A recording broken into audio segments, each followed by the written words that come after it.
Selamat pagi pemirsa, sudah lebih dari 2 dekade Hari Raya Imlek berdiri tegak sebagai simbol kematangan Republik dalam merawat keberagaman. Hari Raya yang dulu dirayakan dalam sunyi dan bayang-bayang kecurigaan, kini hadir terbuka, semarak dan menjadi bagian dari denyut ruang publik.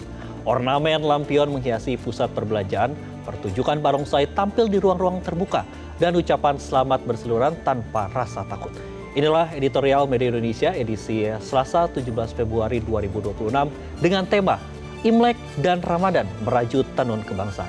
Bersama saya Andromeda Adizal dan Anda juga bisa berpartisipasi dan berinteraksi melalui telepon interaktif di nomor 021 583 99 100. Pagi ini telah hadir bersama saya Ketua Dewan Redaksi Media Group, ada Elman Saragih. Bang Elman, selamat pagi.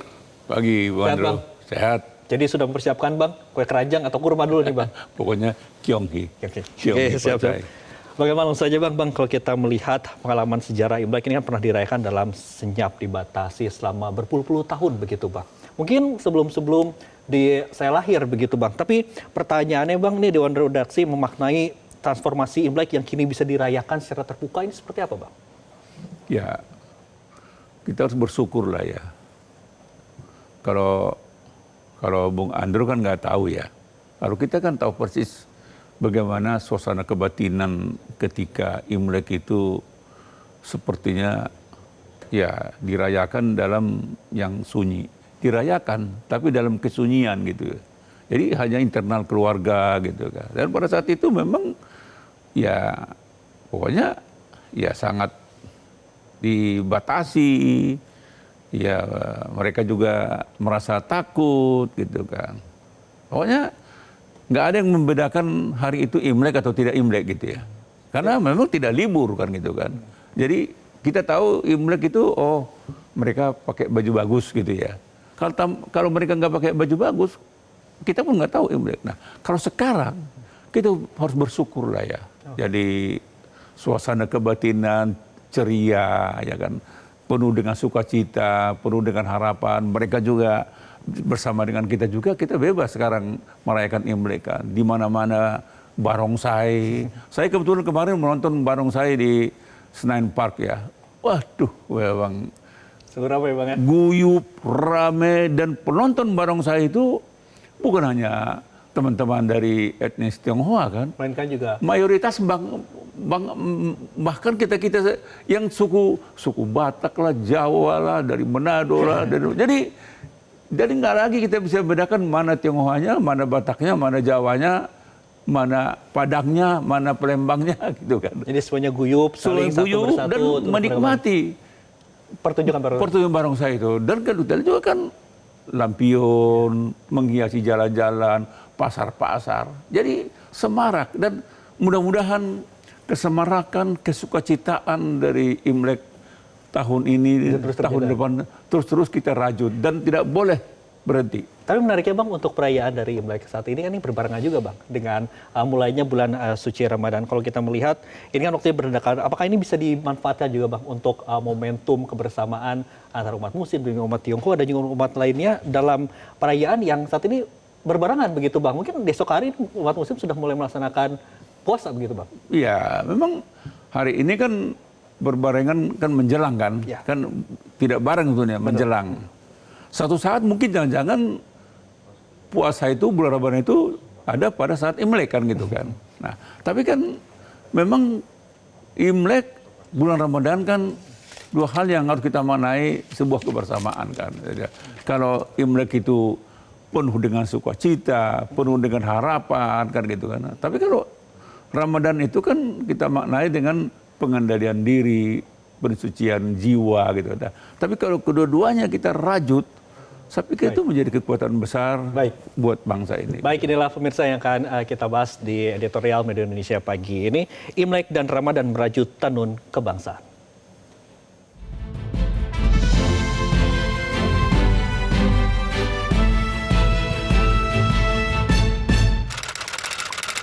Imlek dan Ramadan merajut tenun kebangsaan.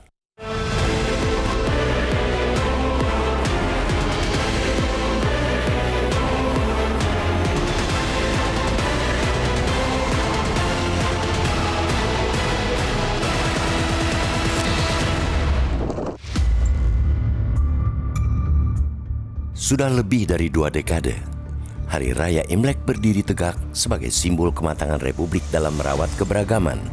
Hari Raya yang dulu dirayakan dalam sunyi dan bayang-bayang kecurigaan, kini hadir terbuka, semarak, dan menjadi bagian dari denyut ruang publik. Ornamen lampion menghiasi pusat perbelanjaan. Pertunjukan barongsai tampil di ruang-ruang terbuka dan ucapan selamat berseliweran tanpa rasa takut. Generasi Z mungkin tak lagi merasakan getirnya masa ketika ekspresi budaya Tionghoa dibatasi. Pada periode 1968-1999, Imlek hanya bisa dirayakan diam-diam. Negara kala itu memandang perbedaan sebagai potensi ancaman, bukan kekayaan. Perubahan besar terjadi ketika Presiden keempat Republik Indonesia, Abdurrahman Wahid, mencabut larangan perayaan Imlek dan membuka ruang kebebasan berekspresi bagi warga Tionghoa. Kebijakan itu diperkuat oleh Presiden kelima Republik Indonesia, Megawati Soekarno Putri, yang menetapkan Imlek sebagai hari libur nasional mulai 1 Januari 2003. Dua keputusan tersebut bukan sekadar perubahan administratif, melainkan tonggak etik kebangsaan, yakni pengakuan bahwa setiap identitas budaya memiliki tempat setara dalam rumah Indonesia. Dari sanalah, relasi antar warga tidak lagi berhenti pada toleransi pasif atau sekadar hidup berdampingan tanpa saling mengusik, melainkan bergerak menuju harmoni aktif menjadi saling berbagi ruang, saling menghormati, dan saling merayakan. Namun, harmoni tidak turun dari langit. Ia bukan hadiah cuma-cuma, melainkan buah dari kerja panjang, keberanian politik, dan kesediaan sosial untuk saling memahami. Harmoni juga bukan kondisi final yang kebal guncangan. Ia harus dirawat, dijaga, dan diperbarui dari waktu ke waktu. Kebangsaan adalah tenun yang tak boleh berhenti dirajut. Tahun ini, perayaan Imlek berdekatan dengan awal bulan suci Ramadan. Momentum yang berkelindan ini seharusnya menjadi ruang refleksi bersama. Di satu sisi, umat Konghucu dan warga Tionghoa merayakan Tahun Baru dengan harapan dan sukacita. Di sisi lain, umat Islam bersiap memasuki bulan penuh pengendalian diri dan penyucian jiwa. Dua perayaan berbeda itu bertemu dalam satu landscape kebangsaan. Di titik inilah, para pemimpin, baik formal maupun moral, dituntut menghadirkan narasi kesejukan. Jangan biarkan ruang publik dipenuhi eksploitasi perbedaan dan gema kebencian. Perbedaan bukan bahan bakar konflik, melainkan energi untuk memperkaya peradaban. Imlek yang berdampingan dengan Ramadan adalah pengingat bahwa Indonesia bukan rumah kontrakan, di mana sebagian merasa sebagai pemilik sah dan yang lain sekadar penyewa. Semua anak bangsa adalah pemilik kedaulatan dan kedamaian negeri ini. Tidak ada anak kampung sini dan pendatang dari bingkai konstitusi. Yang ada hanyalah warga negara dengan hak dan kewajiban setara. Para pendiri bangsa telah menyadari realitas itu sejak awal. Mereka merumuskan Pancasila sebagai fondasi, bukan untuk menyeragamkan warna, tetapi untuk menyatukan perbedaan dalam satu cita-cita bersama. Indonesia tidak dibangun di atas satu identitas tunggal, melainkan dari mozaik budaya, agama, dan etnis yang saling melengkapi. Karena itu, momentum Imlek dan Ramadan semestinya menjadi ruang dialog dan penguatan empati lintas iman. Menghargai keyakinan orang lain bukanlah kompromi terhadap iman sendiri, melainkan tanda kedewasaan berbangsa. Ibadah yang khusyuk tidak pernah membutuhkan kebencian sebagai penopang. Negara tentu memikul tanggung jawab utama untuk memastikan setiap warga dapat menjalankan ibadah tanpa rasa khawatir. Aparat keamanan harus hadir, bukan sekadar sebagai penjaga ketertiban, melainkan sebagai penjamin rasa aman. Namun harmoni tidak cukup dijaga oleh negara semata. Tokoh agama, tokoh adat, dan pemimpin komunitas memiliki peran strategis membangun narasi kebersamaan. Mimbar-mimbar keagamaan harus menjadi ruang penyemayan kasih, bukan panggung penyulut curiga. Imlek dan Ramadan adalah dua benang berbeda dalam satu tenunan kebangsaan. Masing-masing memiliki warna dan karakter yang khas. Justru karena berbeda, kain itu menjadi indah dan kuat. Jika satu benang dicabut, tenunan akan rapuh. Ketika Imlek dan Ramadan datang beriringan, kita diingatkan kembali bahwa keragaman bukan ancaman, melainkan kekuatan. Tugas kita adalah memastikan perayaan Imlek berlangsung aman dan penuh sukacita, sekaligus menyambut Ramadan dengan ketenangan dan kekhusyukan. Di atas segala perbedaan, kita berbagi tanah air yang sama, dan di bawah merah putih yang sama, kebangsaan harus terus dirajut hari ini, esok, dan seterusnya.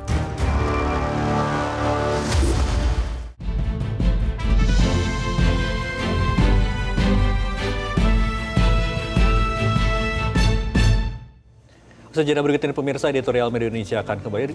Tetaplah bersama kami.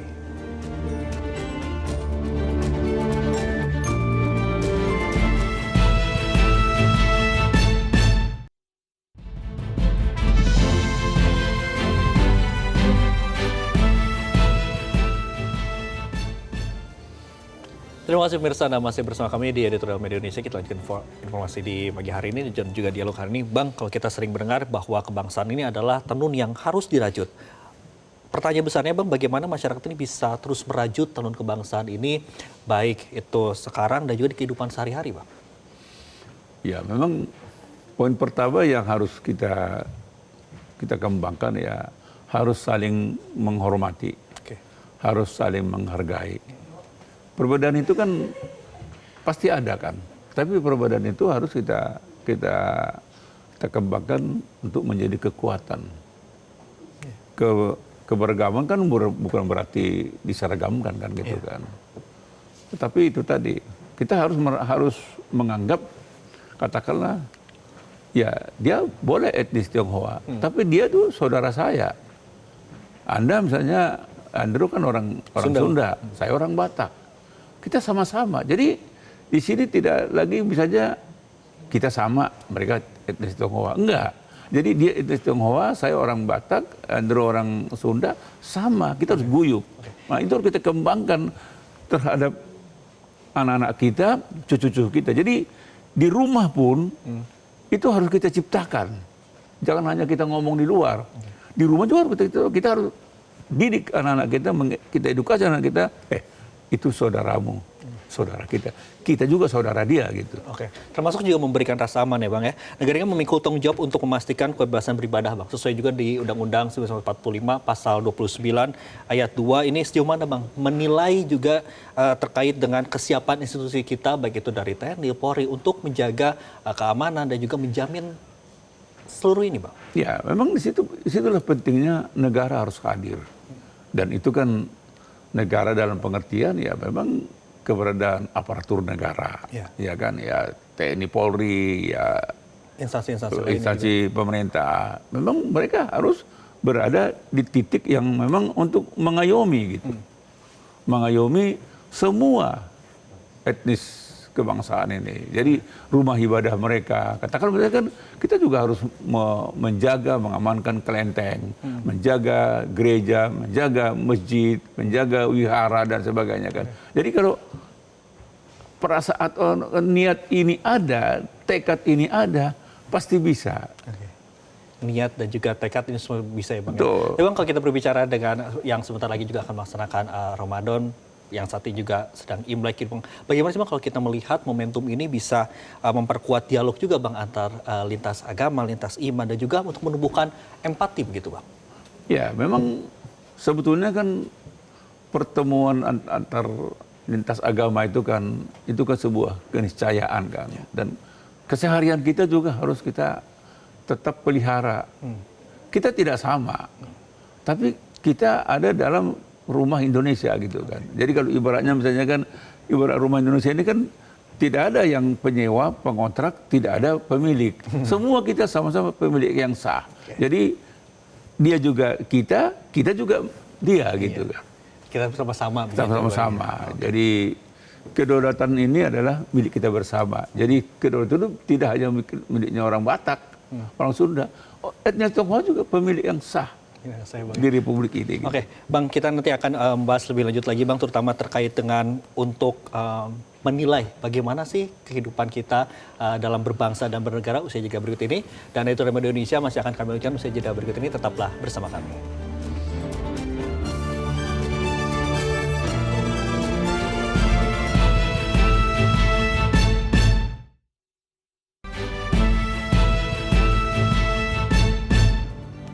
Terima kasih pemirsa, Anda masih bersama kami. Kita masuk di bagian akhir diskusi kita pada pagi hari ini. Bang Elman, jadi kalau kita melihat Indonesia sebagai rumah bersama seperti yang tadi Bang Elman sempat sampaikan, apa pesan Bang Elman dan juga Ketua Dewan Redaksi Media Group sendiri untuk melihat generasi muda ini agar tidak terjebak pada narasi kalian, mereka, dia, kamu, tapi ini narasi bersama. Ini kita bersama sebagai penjaga keberagaman di Indonesia.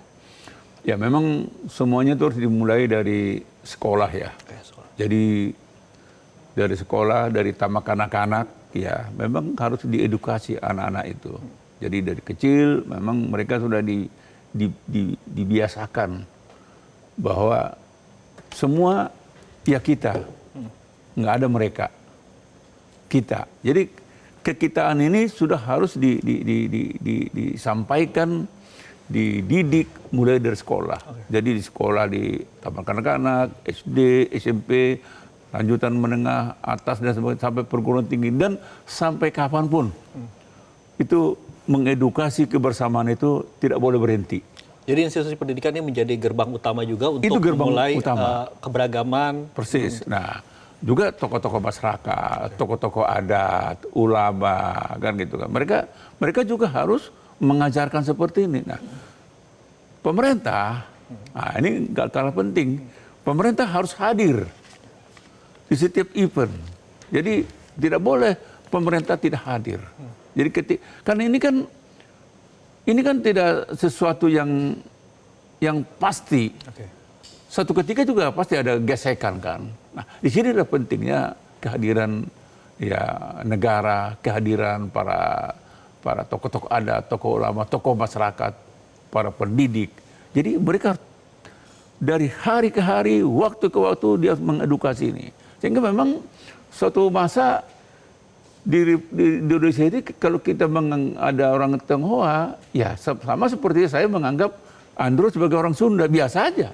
Nggak ada yang, ya dia Tionghoa ya siapa, memang sama-sama dengan saya juga dia. Sama-sama lahir di tanah air kita yang sama, di rumah yang sama, kan begitu kan. Jadi makanya satu ketika juga impian kita ketika ada misalnya dari teman-teman dari etnis Tionghoa maju sebagai calon presiden, ya kenapa tidak?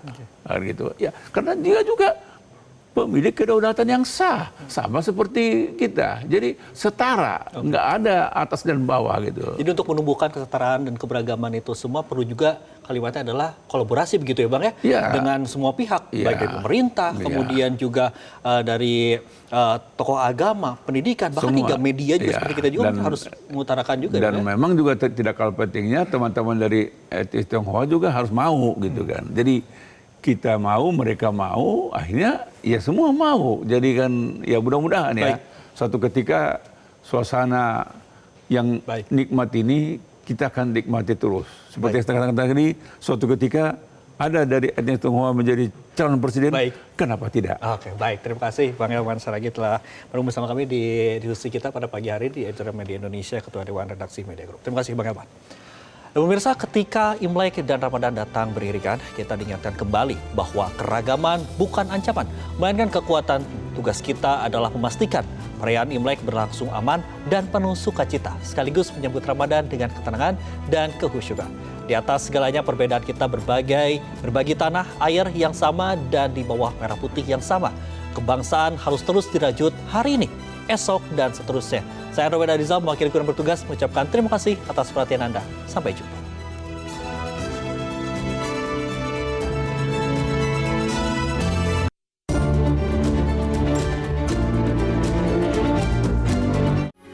Metro TV.